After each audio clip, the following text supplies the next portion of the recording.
careless with our bags. And the room they gave us, it was beautiful. A broom closet. But the worst part was the shower. My wife drying herself with the Egyptian cotton towels. Shower curtain defined that whole vacation for her.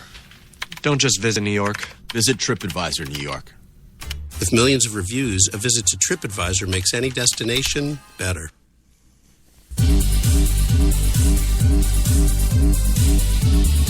We're New York's best talk radio, HTLA Radio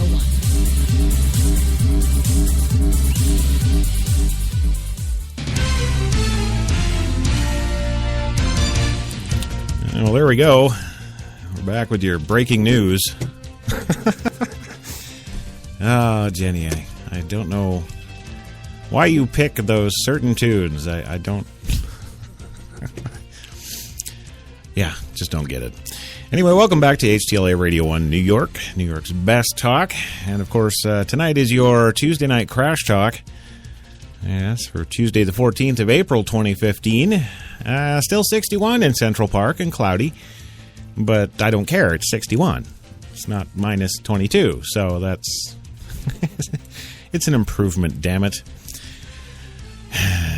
Yes. Well, welcome back to Crash Talk. I'd like to say a special hello to Miss Devlon Crawford, of course, in our live chat room at Spreaker.com.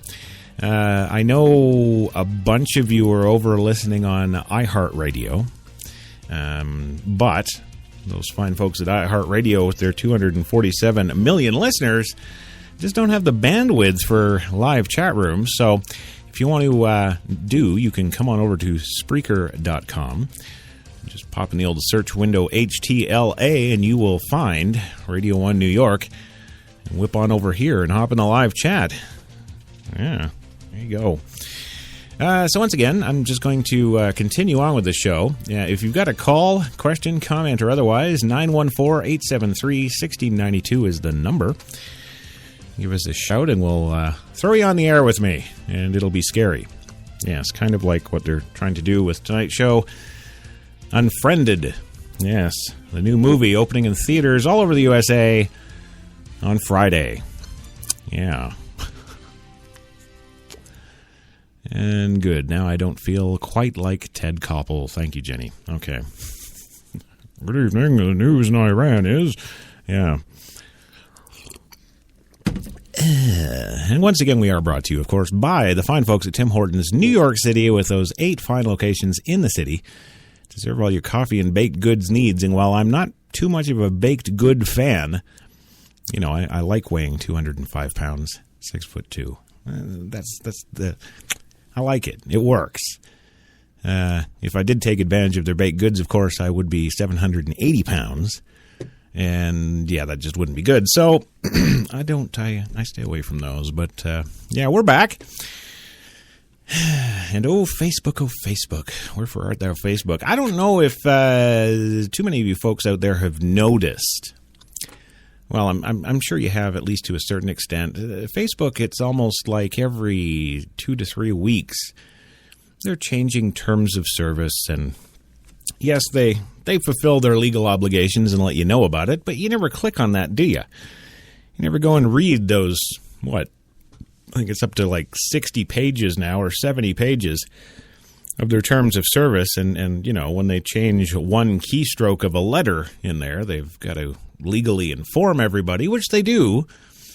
But I don't know anybody who goes and reads that. But then, of course, what do we see? We see all those people coming out on your friends list who... Well, apparently there's some kind of Facebook experts or something, and they tell you that, oh, Facebook's going to start charging on the 29th of March. We've got to pay $6 a month or something. They keep putting this crap out there every time there's a terms of service change. So, kind of getting back to my point, it's like, how much can you believe? Really? Yeah.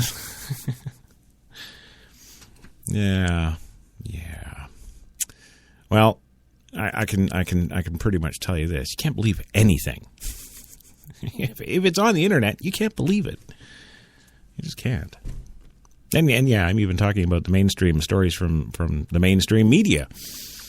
You know, I mean, there's all kinds of speculation. We're not going to get in, you know, we're not going to be we're the conspiracy theory radio network now. No, we're not going to do that because, well, a lot of those conspiracy theories, they do what?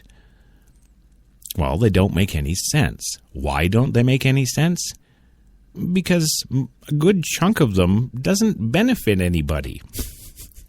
Usually when people get together and have a conspiracy, it's to gain something, right? Isn't it? Yes. Yes. But the whole chemtrails is something that I just can't accept. You would have us believe that there are jet liners that have been stripped out and just filled with tanks and tanks and tanks of all this poisonous, nasty germ stuff, and they just dump it on the populace in the hole to control you, to keep you stupid. I've heard some conspiracy theorists say, of course, yes, they have drugs and chemicals that they just pump out into the atmosphere so that we all breathe it and stay stupid or stay docile or stay this, that, or the next thing. Whatever the conspiracy is, that's what those things apparently do. Well, if you think about that for a second and put in some logic, and you ask the conspiracy theorist guys, well, who's doing this? Oh, well, the 1% is. They've got all the money. They've got the jetliners and the tanks and the chemicals and the this and the that, and they're in the pockets of the government, and et cetera, et cetera. Well, ask yourself why, just for a second. Why would the rich folks go and spray us down with all these chemicals? Well, to keep us stupid, to keep us docile, to keep us... Well, yeah, but here's the thing. They breathe the same air we do. There you go. Yes, those people in the east end of Manhattan here, on the east side of the city, in those $60 million penthouses... I think those are the 1%ers you're talking about, and they breathe the same air. So, conspiracy what? Yeah, right.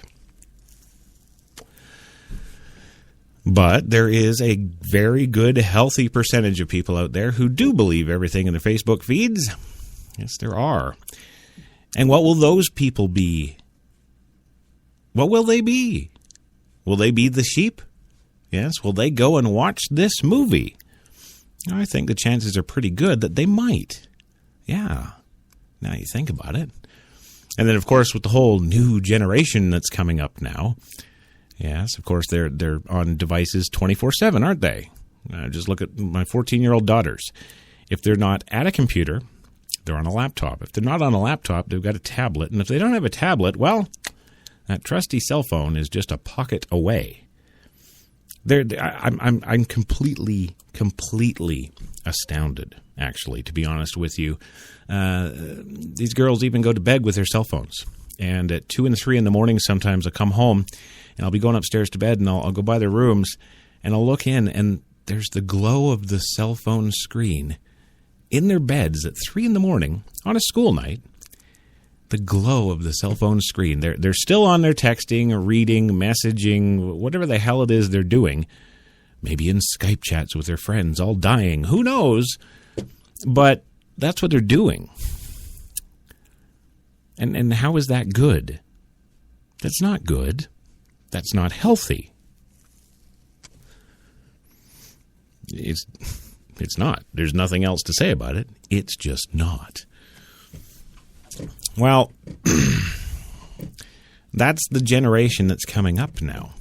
So in another 20, 30 years, wow, what is it going to look like? Are we truly going to be legions of zombies? I mean, it's bad enough in New York City right now. You go down to, Times Square. The sidewalks are like 25 feet wide in some parts of the city.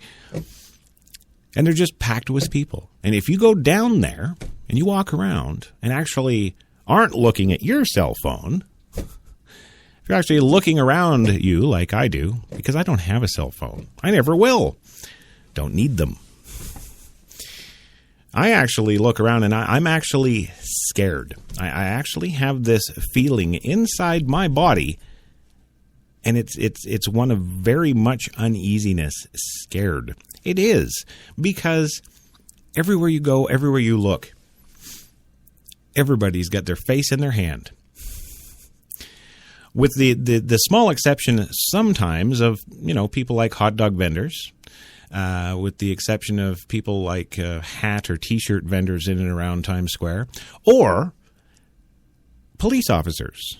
Thankfully, I can't say 100% of the time because I've seen the opposite too, but mostly NYPD has got their heads up and are actually looking around. But quite often during, like that free Kanye West concert or whatever it was at New Year's, none of them were looking at the crowd. None of them were, they're leaning up against the fences and whatnot on their cell phones, taking pictures, So, I don't know. That scares me. I don't know if it should. Maybe it's just because I'm a good old traditional boy, but it is scary. Gotta say.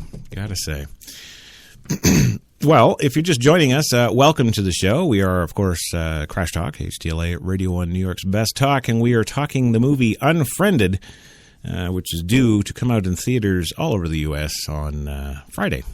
Yeah. And this is from the makers of such franchises as Paranormal Activity, The Purge, Insidious, etc. And the entire movie takes place on a computer screen. Yes, you heard me. No billions of dollars in sets, no exploding cool stuff. No. It's all on a computer screen. It takes place in this Skype chat between 6 or 7 friends of a deceased girl who had killed herself online the year before the movie is taking place. And, of course, the inference is that she's come back under some curse or something to kill them all for watching her suicide video. Well, that doesn't make any sense. If the girl's going to do a suicide video and have it released to YouTube after she's dead, she obviously wants everybody to see it. Why would you come back from the dead a year later and penalize all your friends because they went and watched it? Do you see what I mean? That doesn't make sense. That doesn't work. Well, what the producers of the film are banking on, and to how much they're banking on, I don't have that detail, but what they're banking on is your relationship. Yes, that's a good word. Relationship to the characters in the film, because, of course, it takes place on Skype. It takes place, between a bunch of young kids, young teens, and it takes place on things that we're all familiar with, on Pinterest and on Skype and on Facebook and on Twitter, and right?